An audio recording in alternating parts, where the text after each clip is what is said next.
Welcome, Quiet Warriors, to the Quiet Warrior Podcast. I'm your host, Scott Stevens, or Quiet Warrior 6. And this month we're talking about excellence. And there's a lot of, I really, this is one of my favorite topics. Obviously, it's one of the Quiet Warrior principles that we talk about all the time.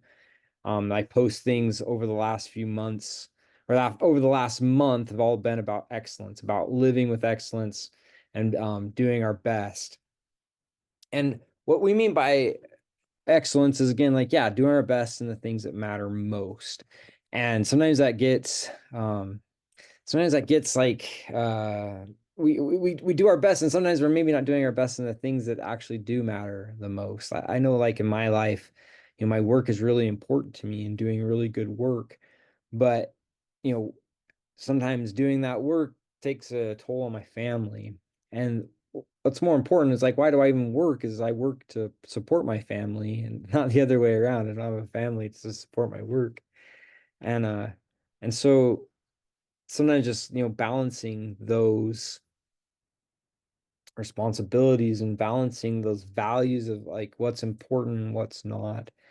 And as we talk about this principle of excellence, though, it's easy to be excellent during good times, right? Like, we have extra energy, we can put more into certain things to make that, better experience. We can go above and beyond and going that extra mile when things are going well, right? We have the resources to do it, we have the capability. But when the things maybe start to go sideways, things aren't necessarily going the ways that we want, what about excellence then, right? And sometimes I think we do take a minute and give ourselves some grace or some space when that happens.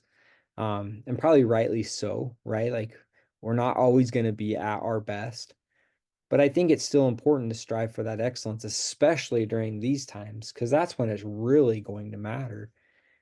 These times, what did Churchill, these are the times that tries men's souls. Maybe that's Dickens, but those type of things that, yeah, those are the times where we really have to rise above, and that excellence comes out in us in those difficult times. And so, one of the things that a story I just want to tell is from my military time where this happened. And it's a dramatic experience, but I think there's principles that can be applied. When I served in Iraq, there was a guy that I served with, and I won't mention his name to allow him to have his anonymity, but he was a hero. Like, he was an amazing man, and was willing to, do what needs to be done. But, like, one of the experience that I want to tell is he was out on a patrol or excuse me, he was out on a team in what's called an OP. He was out kind of like, which is like a mini base in the middle of Ramadi, Iraq. And he was out there, and the way we had structured, like, sending out patrols on the MIT teams that we were on, is that you would usually have two or three, maybe four Americans go out with platoon of Iraqis, and then two or three Americans monitor the radio and be able to be there for, like, a quick reaction force. So Jeff was back monitoring the radio while there was a patrol going on, and that patrol ended up getting ambushed. There were several, yeah, insurgents started firing on him, and they actually ended up hitting one of the American trainers. It was enough; it knocked him down, and he was injured, not just injured, but, like, shot. Like, it was a serious, serious situation, in which they quickly called in the quick reaction force. That quick action force came in. They Jeff was on that, or excuse me, my friend was on that quick reaction force. He assessed the situation quickly, recognized that he had to get this guy out of the situation as quickly as possible. So he loaded him up in this Humvee, and then, really without clearance or anything, he just hit the gas and sped through the IED laden streets of Ramadi, Iraq, with no concern of his own life, knowing, that this guy's life was, he had to get him to help without, he couldn't spare a second.